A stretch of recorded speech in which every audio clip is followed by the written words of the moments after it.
Hello guys, welcome to our channel. నేను మీ anchor Teja. ప్రస్తుతం మనతో పాటు సీనియర్ జర్నలిస్ట్ జగదేవ్ గారు ఉన్నారు.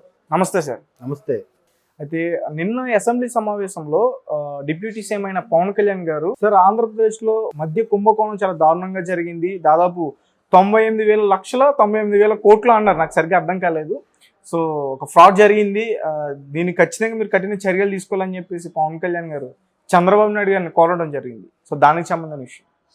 ప్రభుత్వము డే 1 నుంచి కూడా ఎక్కడ గతంలో వాళ్ళు చేసిన అవకతవకలపైన ఎక్కడేం మాట్లాడలేదేంటా అనుకున్నాను. బట్ అవకతవకల గురించి మాట్లాడారు, శ్వేతపత్రం రిలీజ్ చేస్తున్నారు.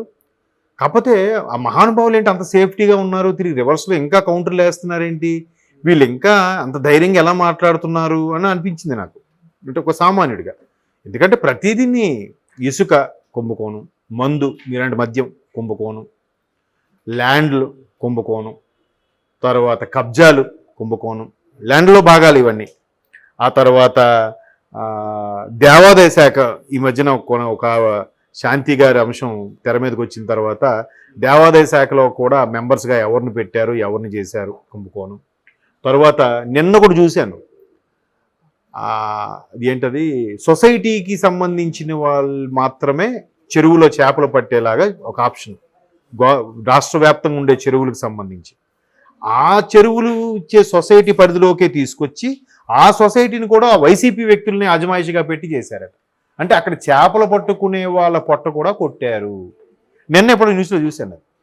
అంటే కాదేది దాన్ని అవినీతికి అనర్హం అన్నట్టు చేసేసారు. ఇంకెన్నో చూడండి, ఒక్కొక్కటి ఇంకెన్నో వస్తాయి. అందరికీ తెలిసింది ఏంటి, ఇసుక మద్యమే.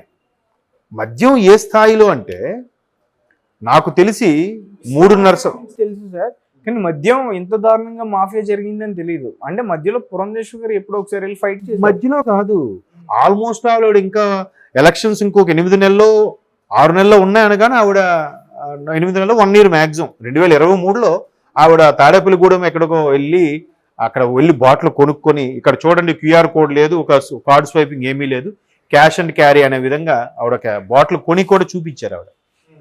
సో అప్పుడు బట్ మరి నేను 4 ఏళ్ళు అలాంటి ఇష్యూ అయిన తర్వాత కొన్ని ఏరియాల్లో క్యూఆర్ కోడ్ ఆప్షన్ పెట్టారు ఫోన్పే. అంతవరకు లేదు. అంటే జిఎస్టీ లేదు, పన్ను ట్యాక్సులు లేవు, ఐటీ రైట్స్ లేవు, ఏ ప్రభుత్వ ఉద్యోగి కూడా ఏంటి ఇలా అమ్మేస్తున్నారని అనడానికి లేదు. ఎందుకంటే ప్రభుత్వ దుకాణాలు అవి.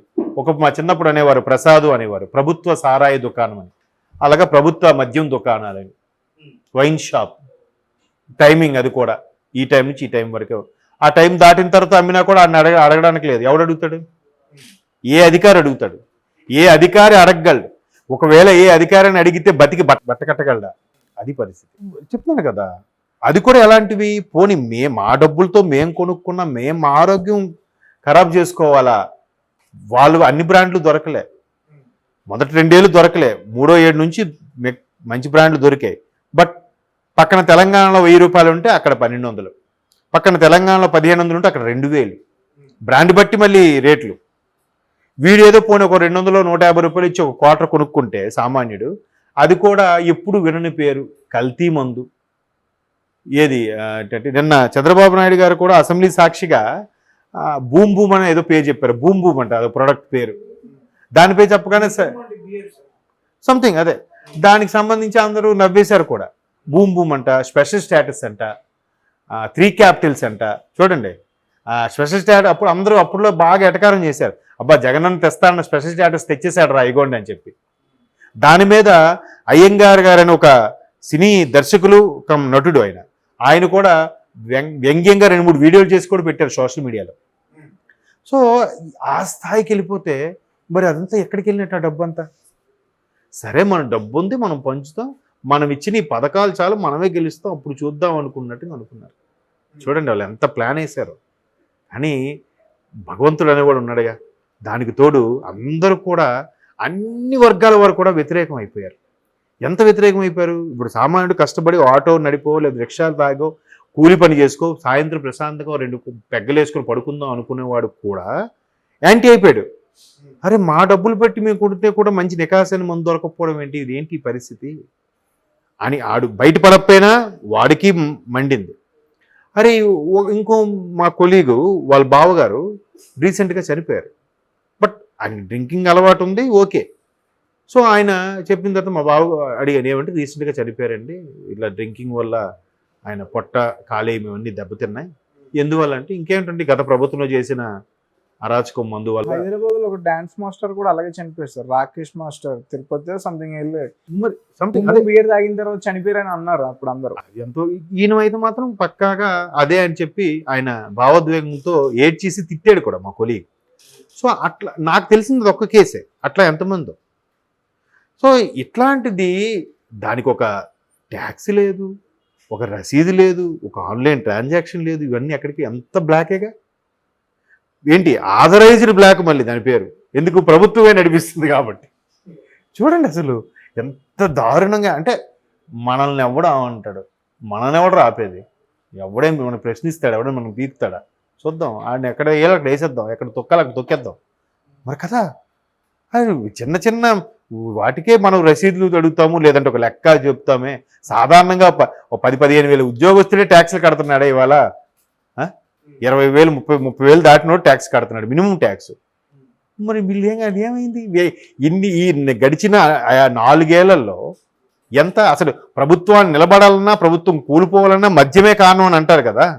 మద్యపాన నిషేధం వల్ల అప్పట్లో ప్రభుత్వాలు కూడా కూలిపోయాయి, మద్యపాన నిషేధం వల్ల ప్రభుత్వానికి సరిగ్గా రెవెన్యూ రావట్లేదు అన్నంత స్థాయిలో ఉన్న మద్యంని 10 రూపాయలకి దొరికే మందుని కూడా 150 రూపాయలు 200కి అమ్మారు. అంటే ఎంత లాభం చూడండి. ఇప్పుడు 10 రూపాయలు లాభం కాదు, 10 రూపాయలకి 200 లాభం. రాష్ట్రం మొత్తం మీద ఎంతమంది ఉన్నారు, ఎన్ని లక్షల కోట్లు, ఎన్ని వేల కోట్లు, జస్ట్ ఇమేజ్. సో 98,000 కోట్లు ఆశ్చర్యపోవడానికి ఏం లేదు. గతంలో 1,00,000 కోట్లు అనేవారు జగన్మోహన్ రెడ్డి గారు అరెస్ట్ అయినప్పుడు. ఇప్పుడు 1,00,000 దగ్గరలో వచ్చేసి మరో 1,00,000 కోట్లు అంటున్నారు. ఏది వాస్తవం అనేది ప్రభుత్వాలు తేల్చాలి.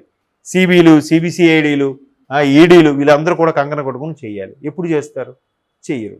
అందరూ కూడా ఎవడెప్పుడు దొరుకుతాడో వాడి మీద ఒక కేసు వేసి గ్రిప్ పెట్టుకుందాం, మనకేం ఇబ్బంది వచ్చినా వీడిని వాడుకుందాం అన్నట్టుగా ఉన్నారు. అంటే ఇది నేనండం కాదు, చాలామంది అన్నమాట. ఎందుకంటే గత 5 ఏళ్లలో ఎన్ని జరిగినా కూడా ప్రభుత్వం సెంట్రల్ గవర్నమెంట్ ఏమైనా చర్యలు తీసుకుందా? తిరుపతి తీసుకోండి, తిరుపతిలో ఎన్నో జరిగాయంట, ఎన్నో. తిరుపతి హుండీ ప్రతిసారి కూడా ఆ హుండీలోని అమౌంట్ కూడా ప్రభుత్వ పథకాలకి కేటాయించారంట.